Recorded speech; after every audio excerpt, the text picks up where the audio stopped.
क्या आप जानते हैं कि नींबू के रस में साइट्रिक आम्ल तथा चींटियों के डंक में फार्मिक आम्ल होता है।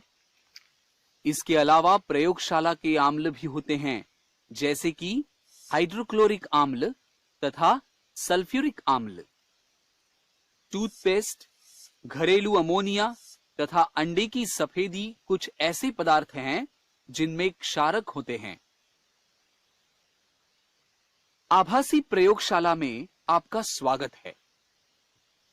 आज हम आम्लों एवं क्षारकों के बारे में और अधिक जानकारी प्राप्त करेंगे।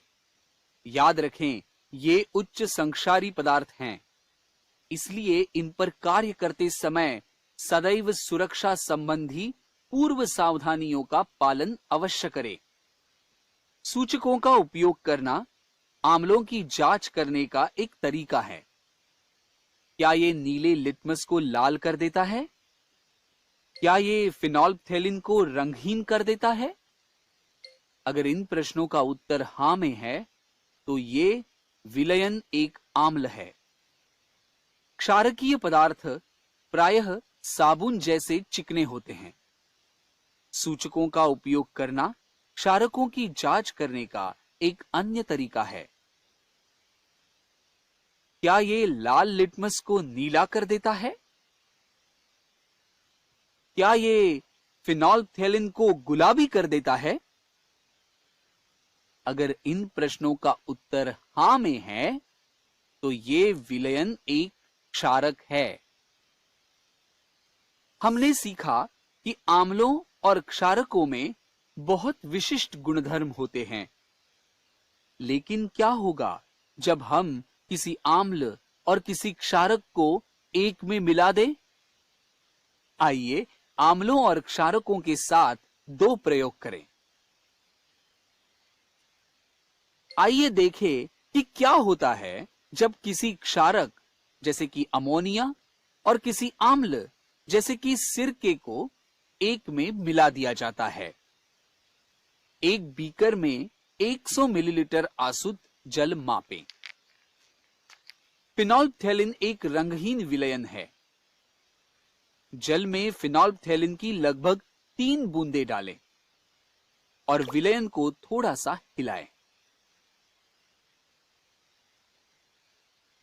आप देखेंगे कि फिनोल्फ्थेलिन के रंग में कोई परिवर्तन नहीं होता है। ऐसा इसलिए होता है क्योंकि आसुत जल न तो आम्ल है न ही क्षारक है, ये उदासीन होता है। अब हम जल और फिनोल्फ्थेलिन के विलयन में क्षारक अमोनिया की कुछ बूंदें मिलाएंगे।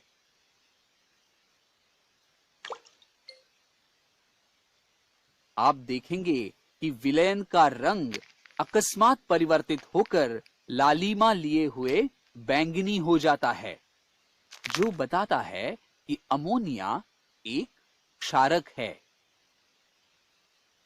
अब आइए इस लालिमा लिए हुए जामुनी विलयन में कुछ बूंदें अम्लीय सिरके की मिलाएं।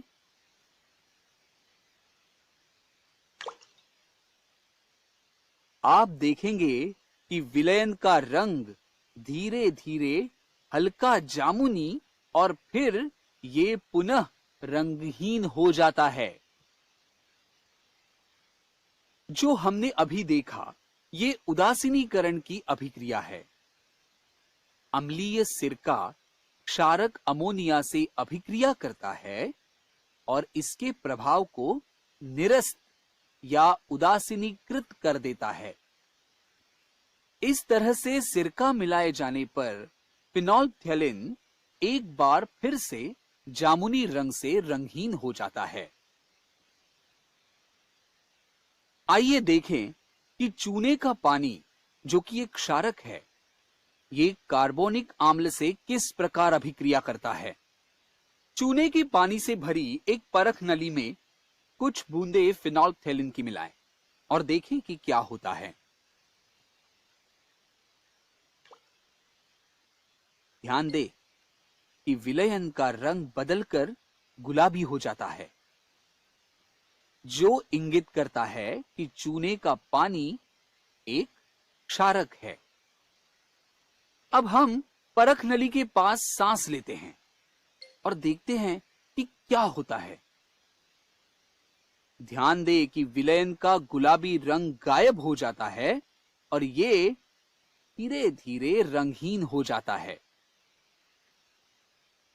ऐसा इसलिए होता है क्योंकि हमारी सांस में उपस्थित कार्बन डाइऑक्साइड पानी में घुलकर कार्बोनिक आम्ल बनाती है।